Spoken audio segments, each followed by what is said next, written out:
सिंधु नदी के बारे में तो सभी जानते हैं क्योंकि जब भी भारत और पाकिस्तान के बीच युद्ध होता है तो सबसे पहले सिंधु नदी जल संधि तोड़ने की बात आती है।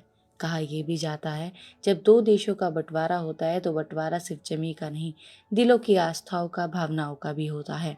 आज इसलिए हमने सिंधु नदी, जो आज इंडस नदी के नाम से जानी जाती है, उसके इतिहास पर इस वीडियो को बनाया है और ये वीडियो आपके लिए लेकर आए हैं। लेकिन उससे पहले हमारे चैनल को सब्सक्राइब ज़रूर करें और वीडियो को शेयर करना बिल्कुल ना भूलें। सिंधु नदी के नाम का अर्थ है सागर या पानी का बड़ा समूह। सबसे पहले ईरान के लोग इसे हिंदू कहने लगे, इसके बाद ग्रीक लोग इसको इंडोस कहने लगे, बाद में रोमन ने नाम को बदलकर इंडस रख दिया और फिर इंडस से बना इंडिया, जो आज हमारे देश का नाम है। क्या आप ये भी जानते हैं कि सिंधु नदी के प्रवाह को अन्य दिशा में मोड़ दिया गया था? उस प्रवाह को मोड़ने वाले थे देवराज इंद्र। देवराज इंद्र का शासन हिमालय के एक विशेष स्थान पर था। भारत के अधिकतर नदियां वहीं से निकलती हैं। उन नदियों में उस काल में प्रमुख नदी सिंधु और सरस्वती थी। जब बंटवारा हुआ, उससे जुड़ी संपूर्ण संस्कृति और धर्म को सब नष्ट कर दिया गया था। भारत और पाकिस्तान का बंटवारा हुआ, उसके बाद सिंधु नदी का भी बंटवारा हो गया। सिंधु नदी का इलाका करीब 11.2 लाख किलोमीटर क्षेत्र में फैला हुआ है। ये इलाका पाकिस्तान के पास 47%, भारत 39%, चीन 8% और अफगानिस्तान 6% में है। जब बंटवारा हुआ, उससे जुड़ी संपूर्ण संस्कृति और धर्म को भी नष्ट कर दिया गया था। सिंधु नदी का भारत और हिंदू इतिहास में सबसे ज्यादा महत्व है। ये भी कहा जाता है इस नदी का उल्लेख वेदों में अनेक स्थानों पर है। इस नदी के किनारे ही वैदिक धर्म और संस्कृति का उद्गम और विस्तार हुआ था। वाल्मीकि रामायण में सिंधु को महानदी की संज्ञा दी गई है। जैन ग्रंथ जम्बूद्वीप प्रज्ञप्ति में सिंधु नदी का वर्णन मिलता है।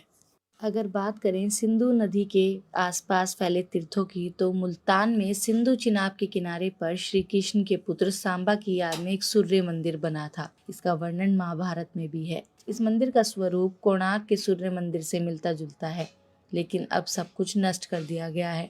यही नहीं, सिंधु किनारे के सारे हिंदू तीर्थ उत्थान काल में तोड़ दिए गए। सिंधु नदी के मुहाने पर हिंगोल नदी के तट पर पाकिस्तान के बलूचिस्तान प्रांत के हिंगलाज नामक स्थान पर कराची से 144 किलोमीटर दूर उत्तम पश्चिम में स्थित है माता हिंगलाज का मंदिर, जो 52 शक्तिपीठों में से एक है। वो बताते हैं जो इन बातों का सिंधु नदी का जिक्र हमारे वैदिक उल्लेखों में है। वेदों में इंद्र की स्तुति में गाए गए मंत्रों की संख्या सबसे अधिक है। कुछ प्रसंगों में इंद्र को मेघों के देवता के रूप में प्रस्तुत किया गया है, लेकिन ऐसी कल्पना इसलिए है क्योंकि वे पर्वत प्रदेश के निवासी थे।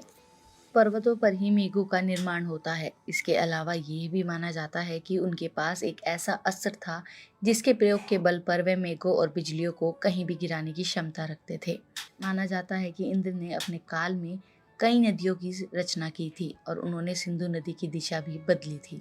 अब बात करते हैं वेदों में लिखी कुछ चौपाइयों की।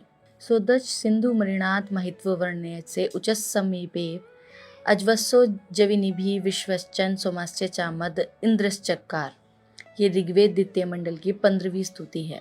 अर्थात अगर इस चौपाई का हम आपको मतलब समझाएं तो मतलब है, इंद्र ने अपनी महत्ता से सिंधु नदी को उत्तर की ओर बहा दिया था तथा उषा के रथ को अपनी प्रबल तीव्र सेना से निर्बल कर दिया।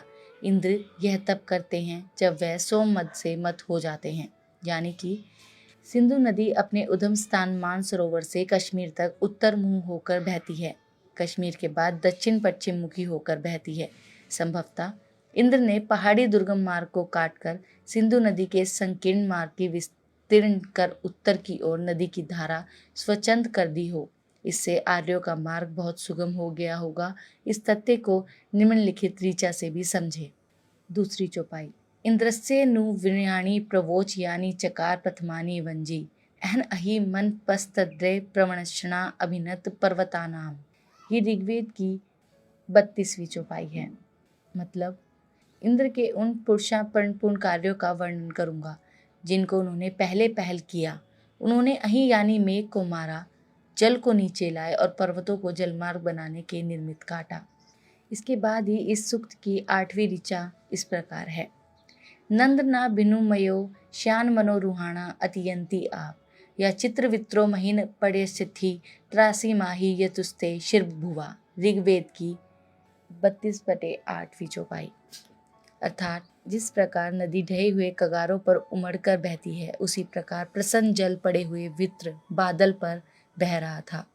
जिस वित्र ने अपनी शक्ति से जल को जीते जी रोक रखा था, वही आज उनके पैरों तले पड़ा हुआ है। अर्थात रास्ता बदलती नदी, इस नदी ने पूर्व में अपना रास्ता कई बार बदला है। 1245वीं सदी तक यह मुल्तान के पश्चिम इलाके में बहती थी। 200 वर्ष पूर्व यह नदी गुजरात के पास कच्छ में विवरण करते हुए अब अरब सागर में गिरती थी। अनुसंधान कहते हैं कि 1819 के भूकंप के कारण भुज के पास प्राकृतिक बांध बन गए और सिंधु नदी का पानी आना वहां रुक गया, जिससे कच्छ का रण धीरे धीरे सूखा पड़ गया। सिंधु तट पर ही भारतीयों के पूर्वजों ने प्राचीन सभ्यता और धर्म की नींव रखी थी। सिंधु घाटी में कई प्राचीन नगरों को खोद निकाला गया है। इसमें मोहनजोदाड़ो, हड़प्पा प्रमुख हैं। सिंधु घाटी की सभ्यता 3500 ईसा पूर्व थी। तो ये थी कुछ ऐसी चौपाइयाँ जो हमारे ऋग्वेद में लिखी गई हैं सिंधु नदी के बारे में। तो यहाँ साफ देखा जा सकता है कि सिंधु नदी का इतिहास कितना पुराना है और सिंधु नदी को कैसे कब बनाया गया, ये भी सारा वर्णन हमारे ऋग्वेद में है। जैसे कि सबको पता है, हिंदू धर्म सबसे पुराना धर्म है और इसका सबूत हमारे सभी वेदों में है। फिलहाल के लिए इतना ही। इतिहास से जुड़ी बातों को जानने के लिए जुड़े रहें VFN न्यूज़ के साथ और साथ ही इस वीडियो को शेयर और हमारे चैनल को सब्सक्राइब करना बिल्कुल ना भूलें।